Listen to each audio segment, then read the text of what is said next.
एडुकैनी। My name is Rohit Kumar. आज बहुत ही रोचक टॉपिक पर हम बात कर रहे हैं, भारतीय इतिहास का, इंडियन हिस्ट्री की वेरी वेरी इंपॉर्टेंट ये टॉपिक है, वैदिक काल।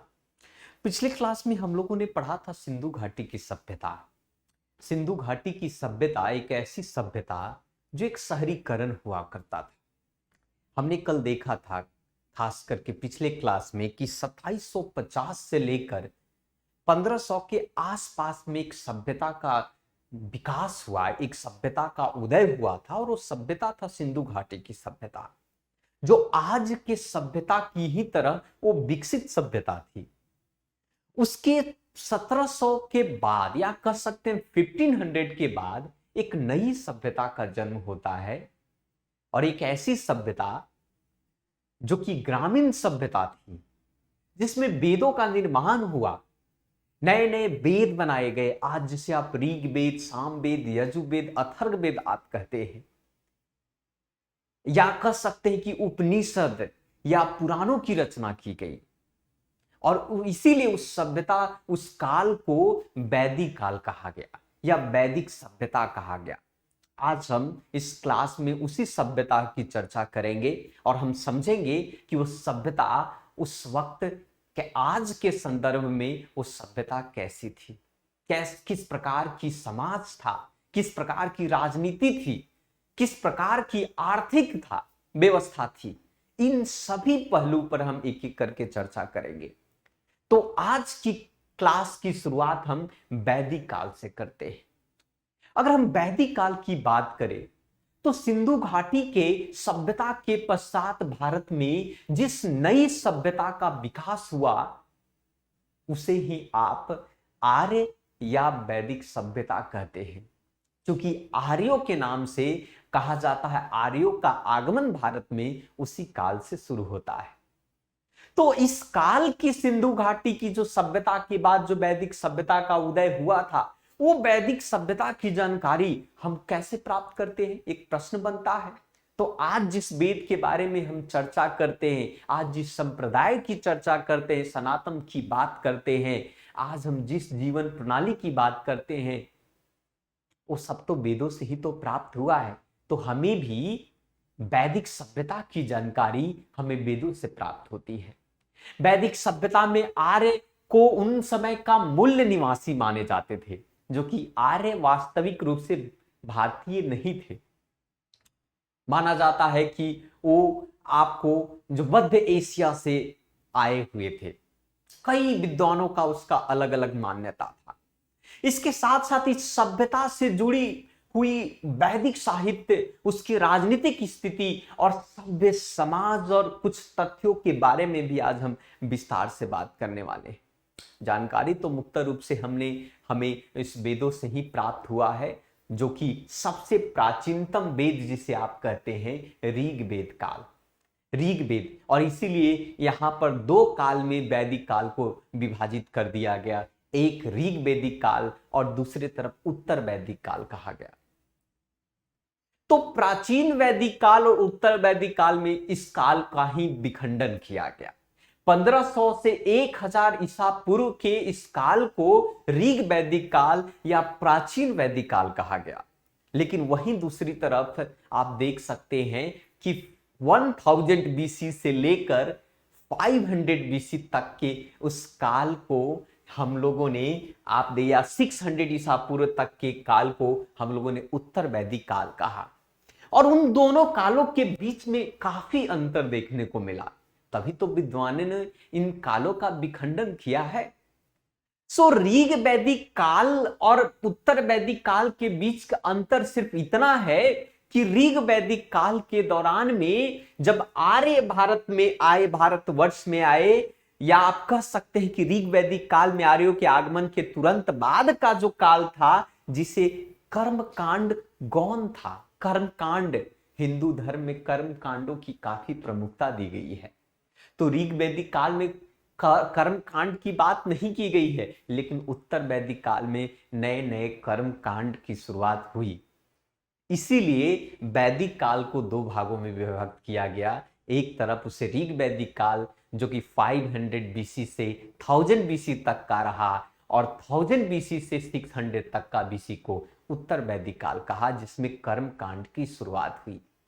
तो चलते हैं पूरी एकदम विस्तृत से आपके एग्जाम को मद्देनजर रखते हुए इस कहानी की शुरुआत हम करते हैं, और एक एक करके इन सारी कहानियों को हम पढ़ेंगे, वैदिक काल से जुड़े इन सारे तथ्यों को।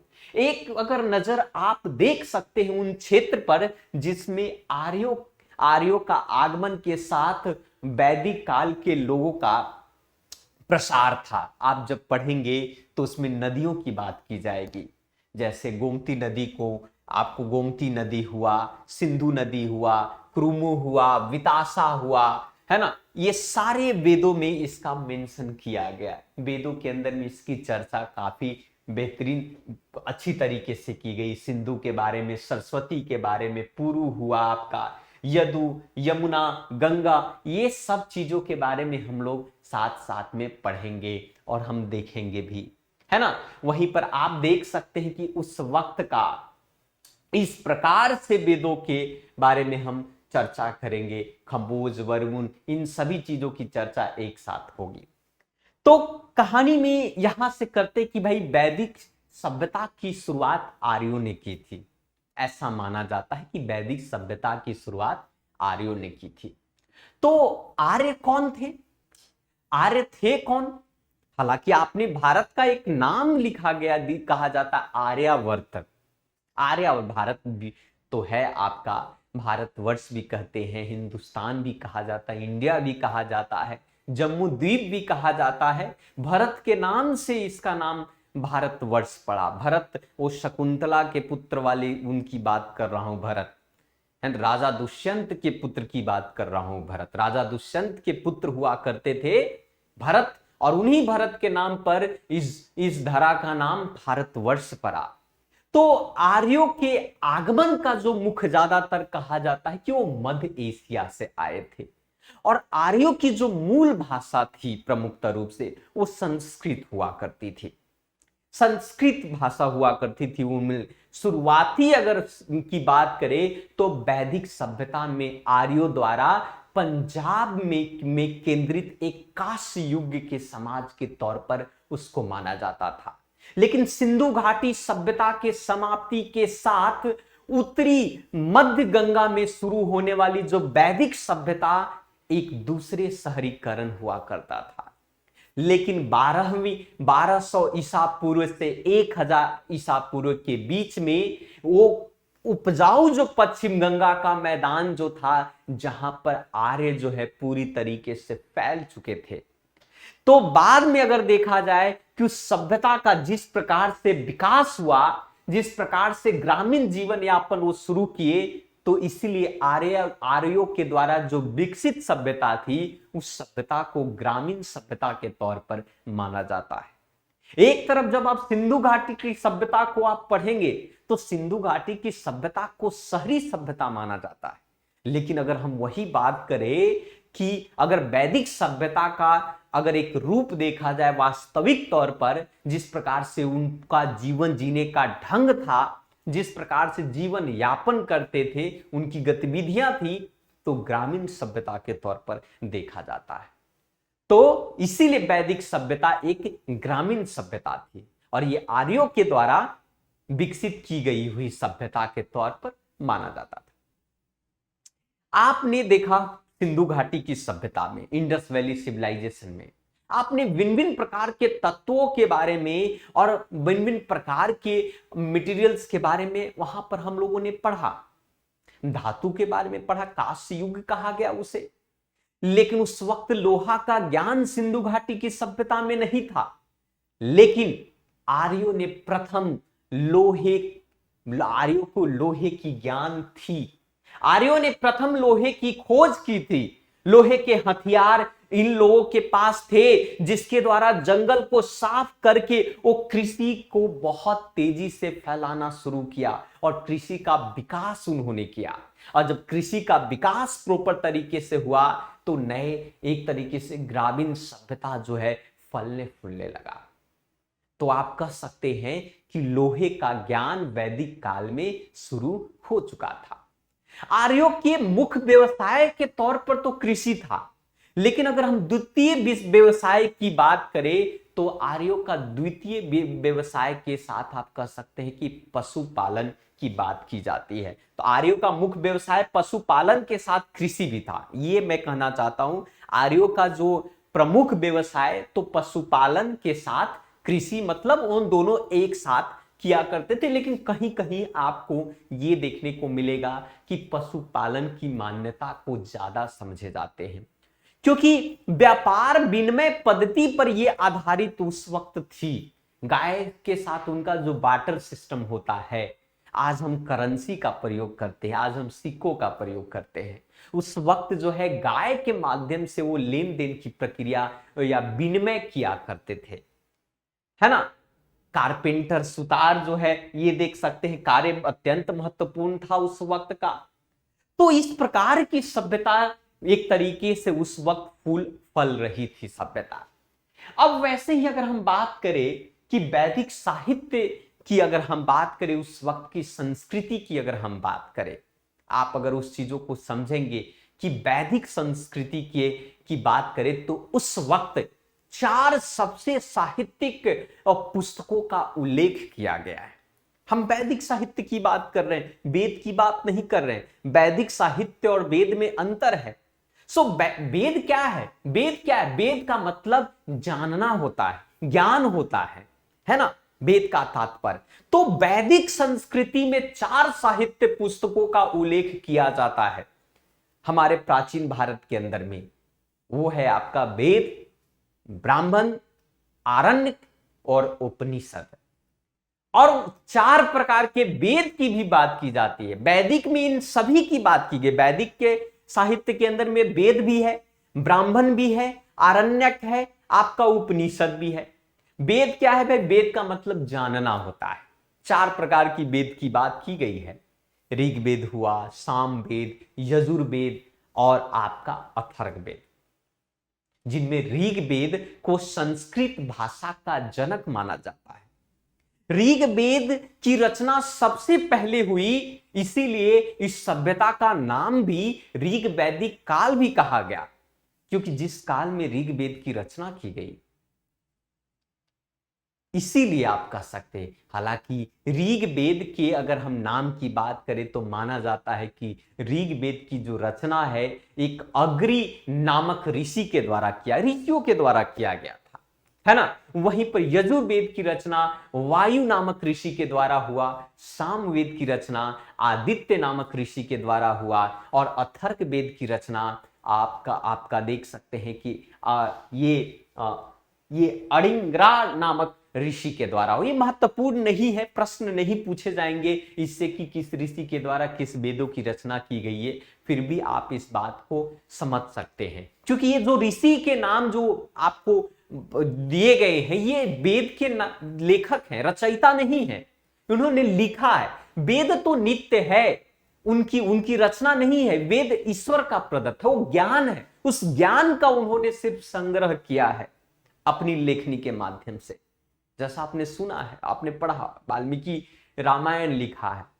तो वाल्मीकि ने रामायण लिखा, तो क्या वो रामायण वाल्मीकि का अपना थॉट है? राम के जीवन को उन्होंने उस पन्ने पर उतारने की कोशिश की है। तो रामायण के रचयिता कौन है? ये लेखक लिखा आपका तो वाल्मीकि है वहां पर। तो ये 4 प्रकार की वेदों की बात होती है, ऋग्वेद, यजुर्वेद, सामवेद, अथर्ववेद। इन सभी के मतलबों को हम एक एक करके समझेंगे। जैसे हम अगर ऋग्वेद की बात करते हैं, जबकि ज्यादातर आपको प्रश्न पूछे जाते हैं, गायत्री मंत्र तो आपने पढ़ा होगा कि ओम भूर्भुवः स्वः तत्सवितुर्वरेण्यं भर्गो देवस्य धीमहि धियो यो नः प्रचोदयात्। तो ये गायत्री मंत्र की रचना ऋग्वेद से ही लिया गया है, जो कि सविता अर्थात यानी कि सूर्य को समर्पित किया गया। ये सूर्य की प्रार्थना है, सूर्य की आराधना के लिए गायत्री मंत्र की रचना की गई थी। ऋग्वेद को 10 मंडल में विभाजित किया। मंडल यहां पर भाग की बात कर रहे हैं, पुस्तक की बात किया जा रहा है। और उस 10 मंडलों में आपको कुल मिला के 228 हिम्स हैं, श्लोक हैं। आप कह सकते हैं। वहीं पर अगर हम बात करें तो सामवेद भारतीय संगीत की एक जनक माना जाता है। भारतनाट्य हुआ, आपका नृत्य हुआ, अगर भारत मुनि और ये सब सारा ये सामवेद से ही तो आया है आपका। लेकिन वहीं पर अगर यजुर्वेद की बात करें तो यजुर्वेद में भगवान कृष्ण की भक्ति भाव की उपासना के भी उल्लेख किए। दो प्रकार की यजुर्वेद की बात की जाएगी यहां पर, कृष्ण यजुर और शुक्ल यजुर, अलग अलग चीजें हैं। तो यजुर्वेद है, साथ में अथर्ववेद में जादू टोना और साथ साथ में आपको निरोग रहने के कई तरीके बताए गए हैं। मेडिकल साइंस से संबंधित आपके अथर्ववेद है।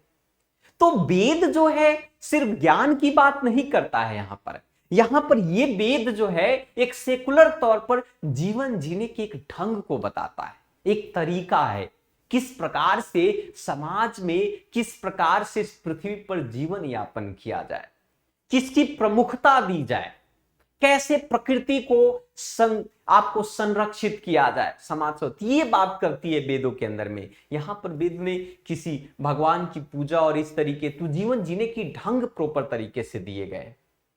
लेकिन वहीं पर अगर हम बात करें पुस्तक ब्राह्मण साहित्य की बात करें तो ब्राह्मणों ने वेदों के मंत्रों को समझाया। ब्राह्मण शब्द से ही पता चलता है ब्राह्मण किसे कहते हैं, जो ब्रह्म को आचरण करता है। तो ब्रह्म को आचरण करने वाला कोई भी व्यक्ति ब्राह्मण है। उसने वेदों की रचना, वहां पर ब्रह्म का मतलब ज्ञान होता है, ज्ञान का आचरण करना यहां पर। सो ब्राह्मण का अर्थ यहां पर त्याग की बात की गई है ना, अपने आप को सब कुछ त्याग कर ज्ञान की दिशा में चलने की बात की गई है। वहीं पर एक तरफ वैदिक साहित्य में आरण्यक की बात की गई है। आरण्यक साहित्य, आरण्यक का मतलब क्या होता है, आपने रामायण के अंदर में आरण्यक कांड पढ़ा होगा। आरण्य कांड, आरण्य का मतलब जंगल होता है, वन होता है।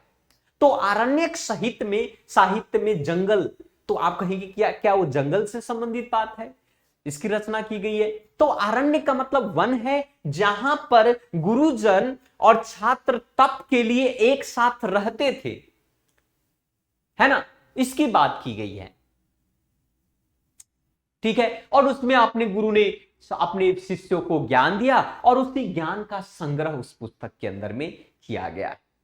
लेकिन वहीं पर अगर हम बात करें, हम ये आपकी उपनिषद की बात करें, उपदेश, इन पुस्तकों में एक उपनिषद एक दार्शनिक ग्रंथ है, एक फिलॉसफी है उपनिषद, जिसे आप उपदेश भी कहते हैं, है ना। सो उपनिषद को वेदांत भी कहा गया। वेदांत का मतलब वेदों का अंत, जिसने सभी वेदों के पढ़ने के बाद सब उपनिषद समाप्त हो गया, उसे वेदांता की उपाधि भी दी जाती है। तो कुल मिलाकर हमारी सभ्यता में आपका टोटल 108 उपनिषद की बात की गई है। और उसमें उपनिषद में जो बृहद, इसकी आप कह सकते हैं, ये जो आपके एग्जाम के लिए हो सकता है आपके बहुत ही प्रमुख आपके बन सकता है, जो सो बृहदरण्य का सबसे पुरानी उपनिषद मानी जाती है। तो सबसे पुरानी आपका बृहदरण्य की बात करते हैं। ऋग्वेद कितने मंडल, 10 मंडल की बात की गई है। कितने हिम्स हैं यहां पर, 1028 हिम्स की बात की गई है। सामवेद भारतीय संगीत हमने पढ़ा जाना भी। यजुर्वेद में कृष्ण की भी बात की गई है थोड़ा सा। अथर्ववेद में जादू टोना मेडिसिन से संबंधित पुस्तक और ब्राह्मण साहित्य में ब्राह्मणों ने वेदों के मंत्र को समझाया है ना। तो इस तरीके से आप कह सकते हैं इनकी, जिस प्रकार से उस वैदिक काल के दौरान में इन वेदों की रचना की गई है, इससे संबंधित आपके प्रश्न आपको आ सकते हैं। इसके साथ साथ वैदिक संस्कृत में आप और भी पुराण की बात, जैसे कि हमने कहा महाकाव्य की बात, हमारे यहाँ 2 महाकाव्य की बात होती है, रामायण और महाभारत। रामायण, आयन का मतलब जीवनी होता है, राम की जीवनी को ही रामायण कहते हैं। वहीं पर महाभारत, ये दोनों महाकाव्य हैं। रामायण को वाल्मीकि मुनि के द्वारा लिखा गया, वहीं पर जब महाभारत को वेद व्यास जी ने लिखा था। तो ये प्रश्न बन सकता है आपसे, इसकी बात अब कुछ लोग तो ये कहेंगे कि नहीं, महाभारत की तो रचना वेद व्यास नहीं गणेश जी ने लिखा है, वो दूसरी दंत कथाएं हैं, पेपर में आप वेद व्यास ही लिखिएगा। सो रामायण को वाल्मीकि ने और महाभारत को वेद व्यास ने लिखा है ना। रामायण में 24,000 श्लोक हैं और 7 खंड में उसको डिवाइड किया। उसमें से एक आरण्य कांड है, जो कि अभी हमने बताया। बाल कांड हुआ, आरण्य कांड हुआ, किष्किंधा कांड हुआ, श्रीलंका वाला जो आपका लंका कांड हुआ। तो ये सारे युद्ध कांड है। ये 7 खंड में कांडों में डिवाइड किया गया है आपके रामायण को। शुरू में रामायण में 6,000 श्लोक थे, लेकिन बाद में उन सभी श्लोकों को 12,000 श्लोकों में उसको सम्मिलित किया गया, क्योंकि मतलब भी लोगों ने समझाया। और पूर्ण रूप से 24,000 जो है श्लोकों से रामायण की रचना की गई। वहीं पर महाभारत ग्रंथ की बात करो तो 18 पावर्ण की बात करते हैं। पावर्ण का मतलब जैसे खंड है वैसे, पर जिस तरीके से 18 दिन चला था, इसमें शांति पावर्ण है, जिस पर महाभारत सबसे लंबा पावर्ण माना जाता है। भगवत गीता भी महाभारत ग्रंथ की ही प्रकाशित है, और महाभारत ग्रंथ के अंदर में ही भगवत गीता आपको आता है। तो ये तो हमने, ये देखिए गायत्री मंत्र हमने देखा, ये तो हमने इस चीजों को देखा और समझा। अब बात करते हैं वैदिक सभ्यता की राजनीतिक स्थिति को। अगर हम वैदिक सभ्यता की राजनीतिक स्थिति को अगर हम समझेंगे, तो हमने पहले भी कहा कि पूर्व वैदिक काल को ऋग वैदिक काल कहा, और ऋग वैदिक काल में राजतंत्र प्रणाली में शासन करने का भार जो है राजा के ऊपर था। राजा सैनिकों का प्रमुख होता था, है ना। राजा को गोमत कहा जाता। तो याद रखिएगा, ये प्रश्न बन सकता है कि ऋग वैदिक काल में राजा को क्या बोलते थे? गोमत भी कहा जाता था राजा को। और ऋग वैदिक काल में राजतंत्र प्रणाली में गणतंत्र का भाव देखा गया। अब मतलब राजतंत्र में गणतंत्र का भाव देखा गया है। मतलब ऐसा हुआ कि राजा वंशानुगत क्रम से आपको एक राजा नहीं होता था, राजा उसे हटा भी सकता है। आप पढ़ेंगे, आप देखेंगे राजा दुष्यंत की कहानी, आप पढ़ेंगे आप भरत की कहानी के अंदर में, परंतु जनता उसे हटा सकती है। तो वही कहता है कि राजा सैनिकों का प्रमुख है, राजा को गोमत कहते हैं। ऋग वैदिक काल में राजतंत्र प्रणाली में गणतंत्र का भाव देखा गया है। जैसे राजा वंशानुगत क्रम से एक के बाद एक राजा होते थे, परंतु यहां पर जनता उस राजा को हटा सकती थी। ये बात वहां पे थी। साथ साथ में शासन व्यवस्था को, प्रशासन को बेहतर चलाने के लिए संस्थाएं भी बनाई गई थी, और वो संस्थाएं थी सभा और समिति नामक। सभा और समिति नामक संस्था का भी निर्माण उस वक्त कहा किया गया। समिति की प्रधान को ईशान कहा जाता। तो याद रखिएगा कि समिति के प्रधान को क्या बोलते थे, है ना, ईशान कहा जाता था। और राजा जनता का विशिष्ट प्रधान होता था, इसलिए राजा का प्रशासनिक सहयोग के रूप पर पुरोहित होते थे, सेनानी भी करते थे उस वक्त। तो मान लिया कि वही बात अगर हम करें कि राजा की प्रशासनिक सहयोग में पुरोहित के साथ साथ राजा गुप्तचरों को के भी मदद से शासन व्यवस्था चलाता था। किसी युद्ध की परिस्थिति में राजा मुख्य रूप से नेतृत्व भी करता था, एक तरीके से कह सकते हैं। और इसके अलावा राजा को कर संचित नियम के भी कई चीजें थी। जनता द्वारा स्वेच्छा से दिए गए सहयोग से भी राजा वहां पर चलता था। तो आज के तौर पर राजा की तरह उस वक्त का शासन प्रणाली नहीं था। मतलब राजतंत्र में भी गणतंत्र के भाव उस वक्त देखे गए आपका, है ना। ये देखिए उस वक्त के फॉर्म की बहुत सारी चीजें देखने को मिलेगा। अब चलिए वैदिक सोसाइटी और सभ्यता की बात करते हैं। वैदिक संस्कृति में ऋग वैदिक समाज को 4 भागों में शामिल किया गया। हम सबने पढ़ा है, हम सब जानते हैं, है ना। जैसा कि आप सभी को भी पता होगा कि भाई 4 प्रकार के जो वर्ण सिस्टम थे, वर्ण सिस्टम को ऋग वेद के 10वें मंडल में उसको संकलित किया गया है। लेकिन ये वर्ण सिस्टम, वो जाति जो है वो जन्म के आधार पर उस वक्त नहीं था, व्यवसाय के आधार पर। तो ये 4 प्रकार के थे, ब्राह्मण हुए, क्षत्रिय हुए, वैश्य और शूद्र हुए आपका। जैसा कि ब्राह्मणों को शिक्षक और पुजारी के श्रेणी में सम्मिलित किए गए। भाई कोई भी व्यक्ति, ब्रह्म का मतलब, बार बार मैं कहता हूं कि ब्रह्म का मतलब ज्ञान होता है। तो ब्राह्मण वही है जिसने ज्ञान को, ब्रह्म को आचरण किया। ब्राह्मण का मतलब क्या? जिसने ब्रह्म को आचरण करने वाला व्यक्ति, है ना। तो ब्राह्मण हुआ। छत्र छाया की तरह समाज और सोसाइटी और राष्ट्र के लिए हमेशा खड़ा रहने वाला व्यक्ति क्षत्रिय है, तो क्षत्रियों को शासक कहा गया। शासन प्रबंध श्रेणी ये क्षत्रिय के द्वारा चलाए जाते थे। किसान और व्यापारी जिस प्रकार से समाज सोसाइटी की जो आर्थिक को की स्थिति पर मजबूती करने का काम किया, तो इसलिए किसान और व्यापारी जो है वैश्य के श्रेणी में आए, शूद्र श्रमिक और कारीगर के श्रेणी में थे। तो ये जो था एक तरीके से सोसाइटी को आपको व्यवस्थित करने का तरीका था। बाद में इन लोगों ने कुरीतियों के माध्यम से समाज को ही दुष्प्रभावित कर दिया, है ना, वो बाद की बात है। इसके अलावा वैदिक काल में समाज में बाल विवाह के भी प्रचलन उस वक्त नहीं थे, जो आज भी बाल विवाह होता है आपका, लेकिन उस वक्त ऋग वैदिक काल में बाल विवाह का प्रचलन नहीं था।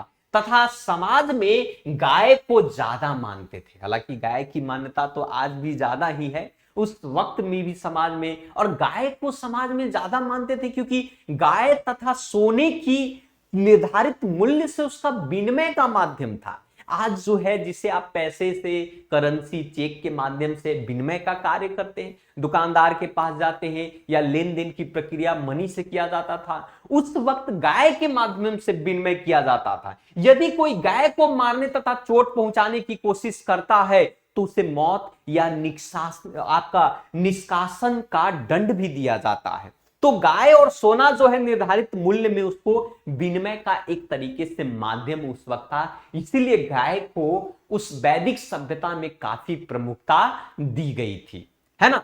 तो इस तरीके के प्रश्न आपको इससे काफी महत्वपूर्ण प्रश्न पेपर में आपके पूछे जाएंगे।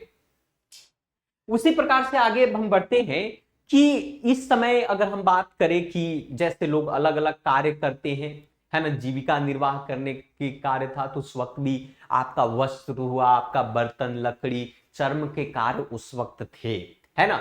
लेकिन वैदिक काल के बाद लगभग 1000 बीसी में आर्य जो है उत्तर भारत में पूरी तरीके से फैल गए, और बाद में पूर्व और दक्षिण तक में भी वो फैलने लगा। तो आर्यो जो है दिन पर दिन बढ़ते गए, और धीरे धीरे ये जो आर्य शहरी होने लगे और अपने समाज को परिवर्तन और विकसित करने लगे। इसी अवधि में कई प्रकार के विवाह भी उस वक्त आए। देखिए आज की विवाह जो है तो सामान्यतः 2 ही प्रकार का है भाई आज तो, या तो अरेंज मैरिज या लव मैरिज। उस प्रकार को 8 प्रकार के विवाह की चर्चा की गई। हालांकि विवाह भी 2 प्रकार का होता है, कि विवाह एक विवाह। सो यहां पर भी हम 8 प्रकार की विवाह की चर्चा उस वक्त ऋग वैदिक काल के दौरान में वेदों में आपको मेंशन किया गया है। ये 8 प्रकार का विवाह जो है, प्रजापत्य विवाह है आपका, दैव विवाह आपका, ब्रह्म विवाह है ना, पैचास विवाह, राक्षस विवाह है ना, और अर्श विवाह, गंधर्व विवाह जिसको आज लव मैरिज कहते हैं। ये सारे प्रचलित विवाह थे उस वक्त के, ये सारे विवाह प्रचलित थे आपका, है ना। अब शकुंतला ने, दुष्यंत और शकुंतला का विवाह जो है जंगलों में हुआ, जिससे भरत का जन्म हुआ, वो क्या था, वो था आपका गंधर्व विवाह था, लव मैरिज था आपका, है ना। कृष्ण और राधा का विवाह गंधर्व विवाह। सो आर्य ये उस वक्त के उसमें आप देख सकते हैं कि 8 प्रकार के विवाह की बात की गई। आर्यो कृषि में भी सक्षम थे, जैसे फलिया हुआ, तिल हुआ, चावल, जौ आदि फसल चाष ये सब किया करते थे, और बहुत सारे कार्यशैली भी उस सभ्यता में दिन पर दिन क्या होता गया, विकसित होता गया, है ना। देख सकते हैं आप। उसी प्रकार से एक देख लीजिए, जैसा कि हमने बताया कि ये राजा है, और राजा के सलाह देने की जो संस्था थी वो सभा के पास थी, फिर समिति के पास, साथ साथ में और विदत भी आपका। सभा जो है यहां पर ये देख सकते हैं कि ये ज्येष्ठ और संभ्रांत लोगों की संस्था हुआ करती थी।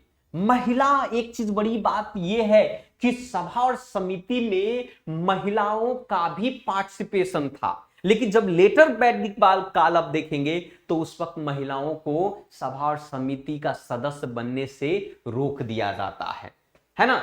तो ये महिलाओं की भी भागीदारी थी। राजा की नियुक्ति और नियंत्रण भी था, सामान्य जनता प्रतिनिधि करते थे समिति में। इस तरीके से आप उस वक्त के फॉर्म को देख सकते हैं। लेकिन यहीं पर देख लीजिए, कुछ पॉइंट और भी आपके एग्जाम में पूछे जा सकते हैं कि इस तरीके से क्रम था कि देखिए, छोटी इकाई और परिवार, छोटी इकाई और परिवार का कुल, आगे चलकर उसके बाद ग्राम, ग्राम से 20 बना और 20 से जन बना, है ना। प्रधान को जनपति कहते हैं, जिसको आप राजा भी कह रहे हो, आप प्रधान को जनपति कहा, 20 पति आपका 20 का जो राजा हुआ। प्रमुख को ग्रामीण कहा जाता था, है ना, और मुखिया को कुलुप या गृहपति कहा जाता था। सो कुलुप या फिर उसको गृहपति भी आप उसको कह सकते हो। तो राजा, पुरोहित, 20 पति, ग्रामीण और कुलुप, इस तरीके से सीरीज के फॉर्म में देखने को मिलता है। राजा, पुरोहित, 20 पति, ग्रामीण और कुलुप, इस प्रकार के समाज में इस तरीके से आपको ये थे, विकसित थे। अब बात करते हैं कि जो वैदिक सभ्यता की जो के बारे की कुछ जो और भी प्रमुख बातें हैं, तथ्य हैं, उसकी भी जानकारी के बारे में जब हम लोग को पढ़ते हैं, जैसे हम लोगों ने देखा यहाँ पर कि हमने इन समाज को अलग अलग हर चीजों को देखा, समझा, क्या था वैदिक काल के दौरान में, कैसी सोसाइटी थी, कैसी नहीं थी। वैदिक सभ्यता के कुछ ऐसे भी पॉइंट है जिसके बारे में आप एग्जाम में काफी आपको आ सकता है, जैसे आपको मैक्स मुलर, तो मैक्स मुलर के अनुसार जो है वैदिक सभ्यता में आर्यों का मूल निवासी मध्य एशिया था। किसने कहा कि आर्य जो है मध्य एशिया से है? हालांकि लोकमान्य का, तिलक का भी अलग अलग मान्यता था, बाल गंगाधर तिलक का मान्यता अलग था, आपका दयानंद सरस्वती ने भी अलग कहा। तो विद्वानों का मानना आर्यों के प्रति अलग अलग रहा है। कुछ लोगों ने कहा तिब्बत से आए, कुछ लोगों ने कहा कि भाई ये रसिया वाला जो क्षेत्र है आपका कह सकते हैं ब्लैक सी के आसपास या कोई रीजन उधर से आए, है ना। तो ऐसा माना जाता है कि आर्यों का जो समूह भारत के, इसके अलावा ईरान और यूरोप तक भी ये फैला हुआ है ना।